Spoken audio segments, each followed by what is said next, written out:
This edition of Black Nouveau contains a segment from the Finding Work Initiative, supported in part by grants from Goodwill Industries and Manpower. Understanding the job skills gap. Next on Black Nouveau.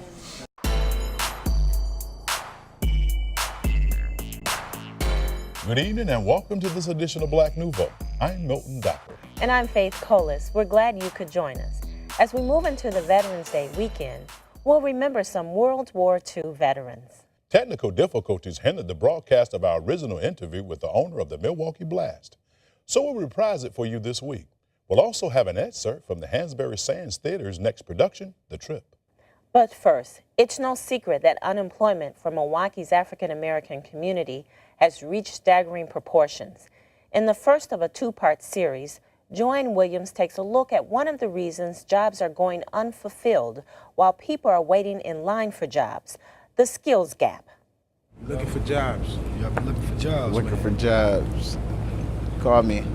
These young men, all in their 20s and 30s, were laughing when they broke into this chant outside the YWCA Job Center, but there is frustration and desperation behind their smiles. How long have you been out of work? Probably like about 7, 8 years. I really ain't never had a job, but just painting up houses and cleaning up stores, you know, because I was incarcerated before. One thing job creators, employers are saying is that they can't find employees who have the skills to fill the jobs they have. What do you say to that? I don't know. Like me personally, I feel like a lot of times they be wanting too much as far as qualifications and skills like that. So I don't know. It's like, you know, people not connecting. They're not connecting. So I don't know. They might need to lower the qualifications, or they maybe need to, you know, just I don't know. In Milwaukee, according to the Bureau of Labor Statistics, the unemployment rate for African Americans is 22.3%. And a recent study done at UWM showed the unemployment rate for African American males is near the levels of the Great Depression, 53.3%. Adding to the trouble is a gap that's opened up between those who have jobs to be filled and those who want to go to work. It's a skills gap. All the people we see sitting around this room are looking for work. Mm-hmm. And many of them are frustrated because they haven't found it. Right. What can we say to them? Well, they're probably lacking some skills, and they're certainly lacking specific skills that are being looked for in many of the open jobs. Tim Sullivan should know he is the recently retired CEO of Bucyrus International and chairman of the Wisconsin Council of Workforce Investment. That's a committee appointed by Governor Jim Doyle to find solutions to Wisconsin's workforce crisis. We have no one qualified. There's a tremendous gap right now between the skills that are required and the skills that are available. We have thousands of job applicants for those 31,000 currently open jobs in the state of Wisconsin, and that's understated. Those are just the jobs that have been posted on job centers, which means that some of the bigger companies don't necessarily go to the job centers. They just recruit on their own. Of the people we met at the YWCA and the Urban League, some have had careers and know what they want to do next. What goal have you set for yourself? What's your short-term goal? My short-term goal is LPN. Long-term goal, to teach nursing. I'm pretty much into emergency medicine. Love it. Do you want to get your RN? Yes, I do. For the doctors and nursing. But most of the people were unfocused and have skills that are easily interchangeable with so many other job seekers. What do you think about this skills gap? I think it's, we're just, because there's so many people out of work that they have a chance to pick and stuff. They don't have to stick with it, so to speak. You can work that quota and then send in another person and still at that pay scale. That's just my opinion. I've made the comment, we don't have a jobs crisis, we have an education crisis. What we have to do is recreate that pipeline of potential skilled workers to fill those jobs. There's the 2-year degrees that can fill 70% of the available jobs in the state of Wisconsin today. To do that, though, we've got to change our high school curriculum. Would you be willing to go back to school again and get some of these skills? I'm willing, but at the same time, I'm in this dilemma because I like, I have 2 degrees per se. So I like the hair field you know, I don't know. You're kind of adrift right now. Yeah, pretty much. We talk about the skills gap. Where did this gap come from and when did it open up? What happened in the late 1980s is the whole country decided we're going to go college prep. So all the industrial arts, in my vernacular, college prep, you know, is great, but industrial arts went away. The solution? Sullivan has a plan that will get students moving earlier. I think a very encouraging thing that we're looking at is what we call dual enrollment, which is filling that tech art void that we have right now in 9 through 12 education. What that really means is that half days junior and senior year, those students that choose to go to a 2-year degree or potentially no degree post high school education, they can at least go part-time to a technical college and pick up those skills. If there's an opportunity for them to get dual enrollment opportunities where we start moving them into that 2-year degree where 70% of the jobs are in the state of Wisconsin, that will bridge that gap. Are you optimistic or pessimistic? I'm optimistic because I think put the choices back into the high schools. I'm optimistic we can start to bridge that gap. If we don't get programs like dual enrollment approved by the legislature and the curriculum that from the various school boards, quite frankly, it's not going to change. Do you think there is a gap between what employers want and what you can do? Obviously, because I've been applying for jobs for 3 years and I don't have a job.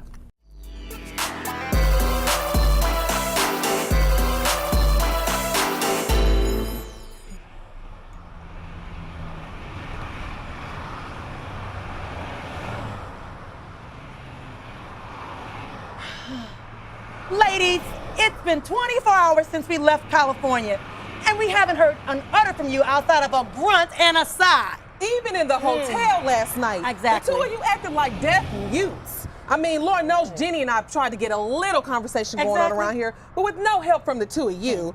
If you're gonna be like this all the way west, I mean, Jenny, you can drop me off at the airport and I'll go back to Chicago. I will, because I can't take this. Their silence is worse than the two of them yapping. It's not like you don't have anything to talk about. I mean, Nikki, I read about your success in real estate. Do you know that Victoria is into real estate too? She owns a lot of real estate. And unfortunately, I'm not as generous as you are, but I'm gonna do better. Look, Nikki, you have it going on. You've been doing this district manager of chain of boutiques for years, and now you're this big real estate mongrel. I mean, come on. I saw an infomercial on the television about 16 years ago, and it was about buying real estate with no money down. No money down? But you and Charlie, now you said what you mean. Her and Charlie, she and Charlie had plenty of money, which should have been mine. Girl. Jenny. Let her have her say. She knew this was gonna happen when you extended the invitation, so say what you gotta say, Joanne. I told myself that I could do this. I told myself I could be mature and handle this whole thing, and that's what I'm gonna do. Oh, please. There is no way on earth that the four of us are gonna go halfway around this country in peace after all that's happened between us. So what you need to do is get it out now so we can deaden the suspense. I mean, She's right. Let's hear it. Tell me how I screwed your husband and he left you and married me. My Lord. Those are the facts. Everybody knows what I did. There's no secrets between us. It happened just like that every day. And believe me, Charlie and I, we paid dearly for it. Huh? What you say you paid dearly for it? Yeah. What happened, girl? How? Charlie made some bad investments and lost everything. It seems that when you do wrong, it does come back on you. Yes, it does. I'm sure you'll be happy to hear that the 3 years I spent married to him, those were the worst 3 years of my life. I thought my first husband was controlling, but Charlie took the cake. What'd he do? Charlie thought since he had left what he called a domineering wife and got with a submissive one, that that's what he called the two of us, domineering and submissive. He had hit pay dirt. I bet. He thought he had a wimp in me and was going to flip the script and dominate me. The fight was on from the first day we went to Las Vegas and I said I do. There was no way in hell I was going through my second marriage being a doormat. I had a surprise for his behind, though. He didn't like it. And besides that, it was that other thing. What other thing? Oh, you and Charlie, y'all got a secret about Charlie, Nikki? I sent you a thank you note for taking him off my hands, girl. Thank you note? You should have sent me a warning note. Hey, what are y'all two talking about? He was so good before we got married. Girl, I could have told you and warned you with time. But honey, my second husband, he got down. He had no problem. Girl, you talking about sex? Can you believe Joanne and Carl talking about sex? Jenny, you need to watch the road, girl, before you wreck us. Okay. Now, don't y'all tell me that Charlie couldn't get it up in the sack now. Don't tell me that, girl. I'll keep my opinion to myself. I was He had a lot to be desired. I guess I got what I deserved. no lie about that. Looks like this trip might get better than I thought. And we're joined now by Diane Wilkins, Executive Director of the Hansberry-Sands Theater Company. Welcome, Diane. Thank you. Glad to be here. Tell us a little bit about the trip. What can we expect? Well, The Trip is a comedy drama written by Crystal Rhodes and directed by Willie Abney. That's the story of 4 very good friends, friends from teenagers, and at the age of 30, they decided to take a road trip out to the West Coast. And during this road trip, a lot of secrets are revealed, a lot of inner feelings that one didn't know existed, as well as reminiscing. It creates a situation that the 4 of them don't come together for 20 years. And they come back together after a 20-year hiatus and resolve all of the things that created the problems in the first road trip. So you see a lot of friendship issues, love issues, betrayal issues. It's a really fun piece, a sisterhood piece. And it really is something that I think most females can relate to in terms of their own friendships. Well, I'll tell you, it did put me in the sisterhood moment. It made me think about taking a trip with my own sisters. We'll see how that goes. How did you select this piece? Our board member, Deborah, and I'm having a blank. Deborah Neal out of North Chicago. She's actually the executive director for the North Chicago Center for the Arts, is now one of our board members. And she works really hard at bringing new playwrights and fresh works to their center. And this is a collaborative effort, a regional alliance with that organization. And they were producing it there in North Chicago. And we decided it would be a good piece for Hansberry-Sands as well. Well, I want my sisters and I to get tickets, so tell the folks and me how we can get tickets and more information about the trip. Okay, Reader's Choice Bookstore, our community partner, has tickets on sale now, as well as if you would go to Event B, thetrip.eventb.com. You can buy tickets online there. You can follow us on Facebook. You know, there's always a myriad of information out there. Or you can call Hansberry-Sands at 414-616-PLAY. And that's 414-616-7529. Thanks, Diane, for joining us. Thank you for having us.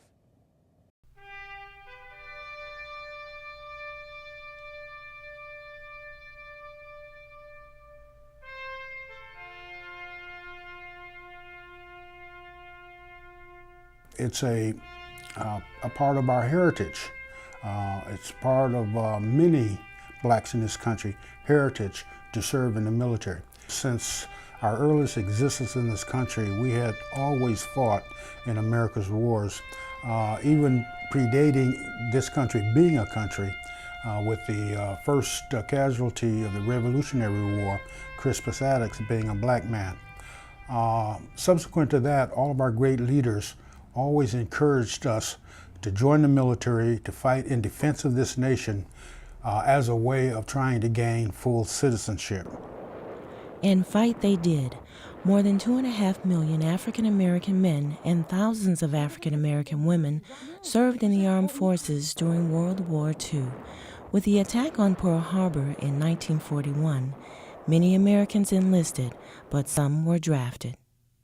I got married, and I told him Milwaukee I was married. He said, well, that's all right, too. It's good. And at the time, I said, well, I have my mother and father, brothers. I tried to keep up as much as possible. So he said, no, that won't keep you out. White was among the troops sent to Europe. I spent most of my time in Gießen, Germany. And I was in the heavy weapons division. I was operator, truck operator, can ammunition for, and pulling the howitzer. My old barber, he got left, and they gave me the job. I was at the time, I didn't want to get off the truck. So I spent my time as the barber.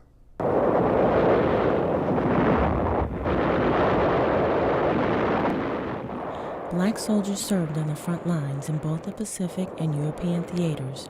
Roy Gaylord was among the soldiers fighting in Italy. You were scared when you first started, but I guess you get angry. Guys shooting at you, why you gonna get scared? I'm not gonna run from him. He's shooting me. I'm gonna let him shoot back at him, you know.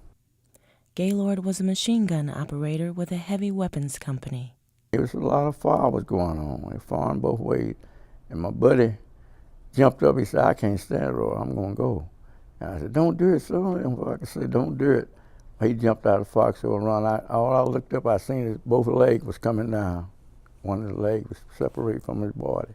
They done blowed him up.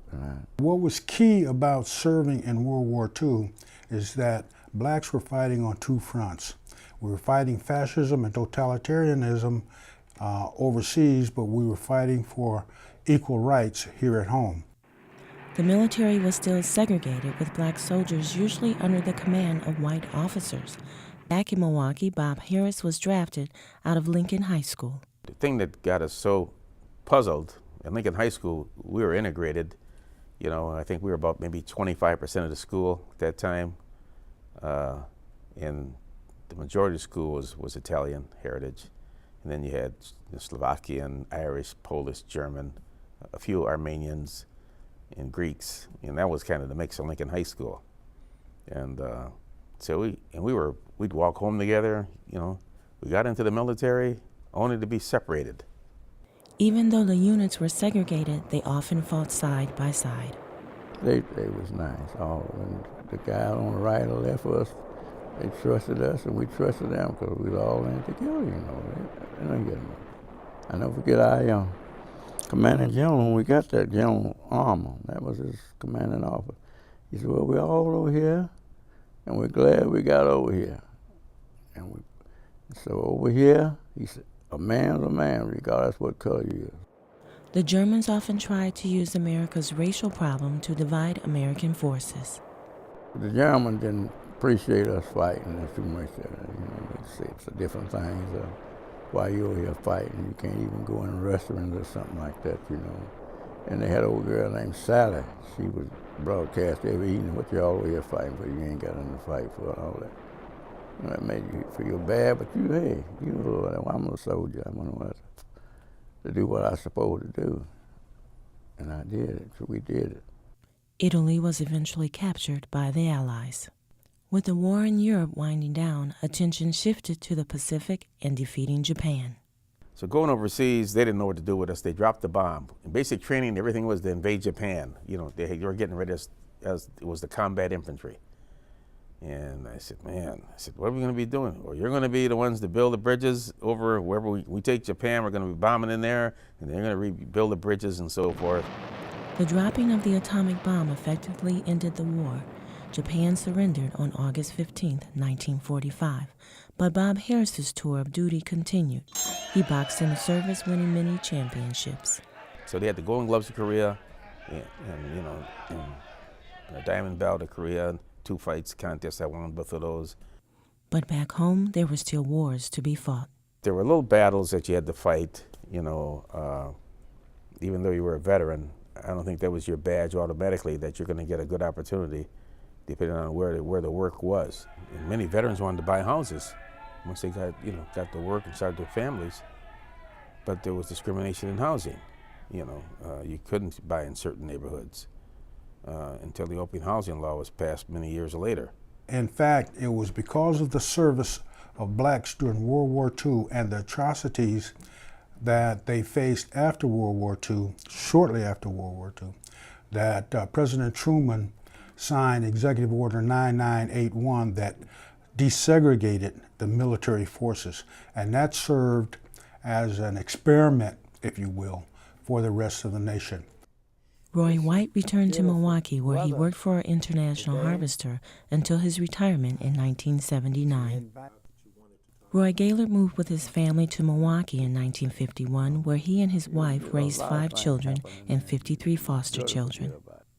Bob Harris got his college degree through the GI Bill and taught in a number of schools in Milwaukee. During World War II, the history was really not spelled out and was not told in its entirety. And that's incumbent upon us to make sure that history reflects the honor, the sacrifice, and the service that blacks rendered during World War II.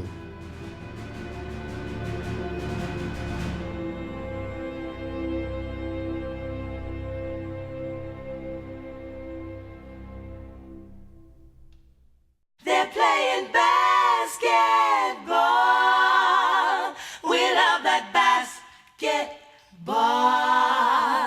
They're playing basketball. We love that basketball.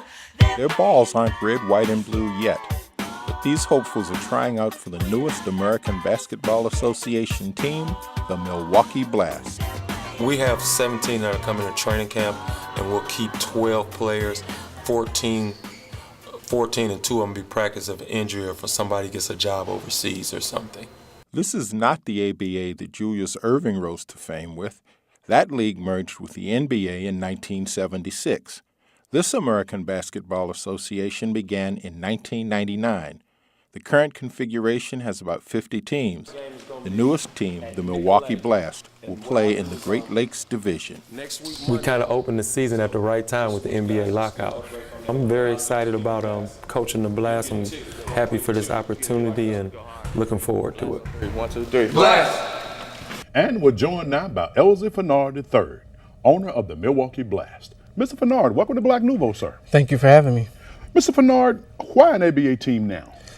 I think when I think back to me being interested in owning a team, it's something I've always wanted to do. Fate would have it that I was living in Milwaukee at the time, so it was a natural choice. Okay. How is the ABA different from the NBA?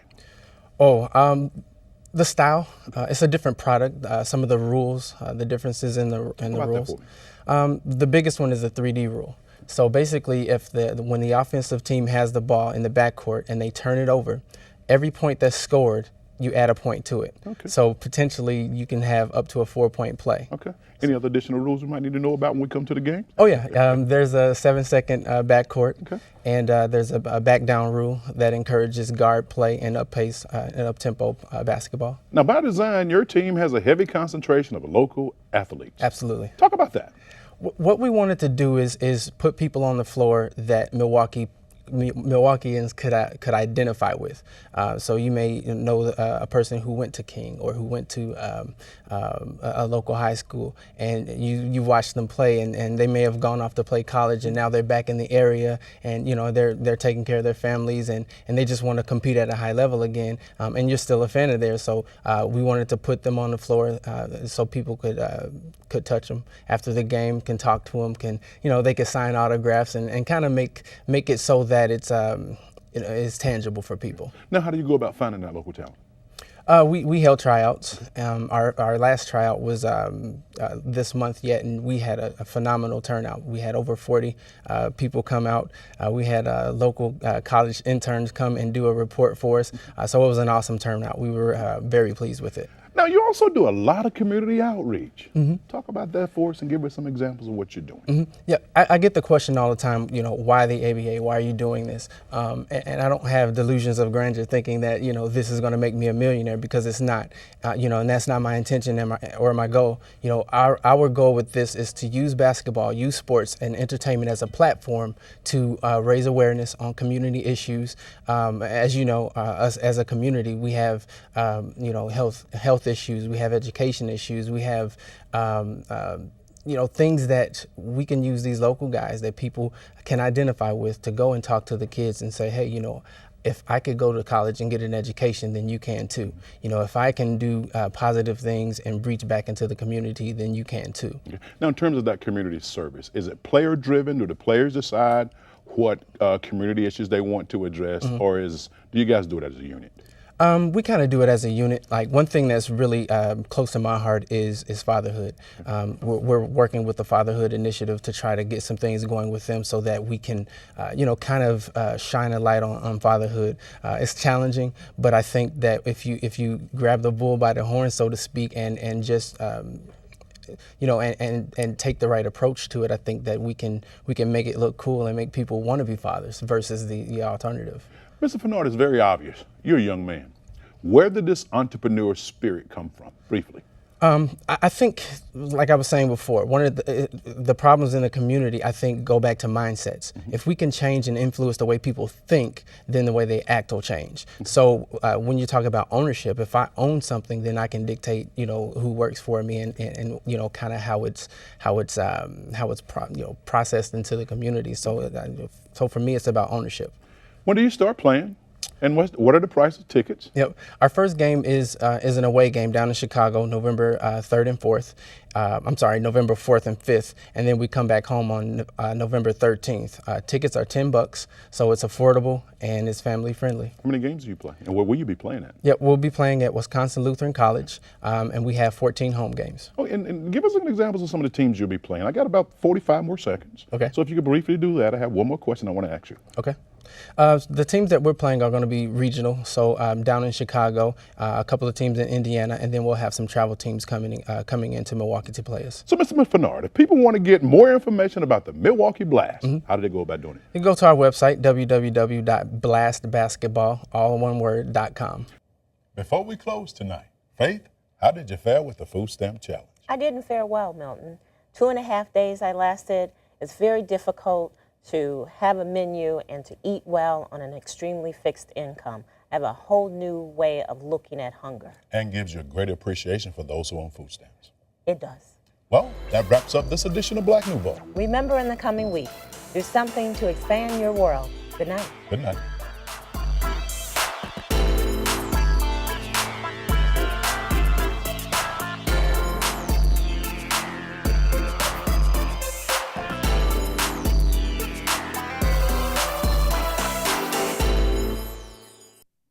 This edition of Black Nouveau contained a segment from the Finding Work Initiative, supported in part by grants from Goodwill Industries and Manpower.